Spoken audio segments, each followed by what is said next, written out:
വികാരങ്ങൾ ഇവ നമ്മുടെ ശത്രുക്കളാണോ? ഒരിക്കലുമല്ല. അവ നമ്മുടെ മസ്തിഷ്കത്തിൽ നിന്ന് വരുന്ന ചില സന്ദേശങ്ങളാണ്.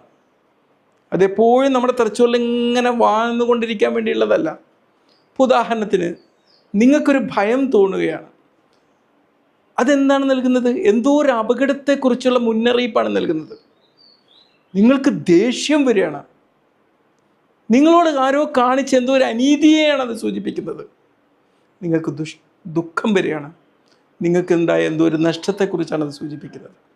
നിങ്ങൾക്ക് സന്തോഷം വരികയാണ്. ഫുൾഫിൽമെൻറ്റ്, നിറവിനെയാണത് സൂചിപ്പിക്കുന്നത്. പ്രശ്നം ഇവിടെ വികാരങ്ങളല്ല. പ്രശ്നം നമ്മുടെ വികാരങ്ങളെ നമ്മൾ തെറ്റായി വ്യാഖ്യാനിക്കുന്നതാണ്. CBT നമ്മെ പഠിപ്പിക്കുന്നത് വികാരങ്ങളെ മനസ്സിലാക്കാൻ വേണ്ടിയാണ്, ഒരിക്കലും അതിനെ അടിമപ്പെടാതിരിക്കാൻ വേണ്ടിയാണ്. നമ്മൾക്കുണ്ടാവുന്നൊരു വികാരം നമ്മോടൊരു ആക്ഷൻ എടുക്കാൻ പ്രേരിപ്പിക്കുന്നുണ്ട്. ആ ആക്ഷൻ എടുക്കുക എന്നുള്ളൊരു മെസ്സേജ് മാത്രമാണ് നമ്മൾ വികാരം നൽകുന്നത്. ഇന്നത്തെ ഒരു പ്രാക്ടിക്കൽ ആക്ടിവിറ്റി എന്താ?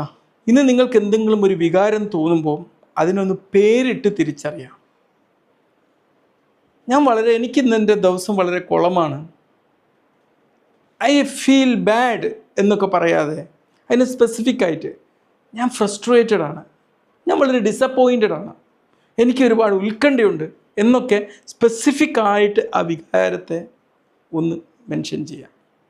നമ്മളൊരു വികാരത്തെ ലേബൽ ചെയ്യുമ്പം നമ്മളുടെ വൈകാരിക ജ്ഞാനം അല്ലെങ്കിൽ എമോഷണൽ ഇൻ്റലിജൻസ് അതിലൂടെ ഇമ്പ്രൂവ് ചെയ്യുമെന്നുള്ളതാണ്.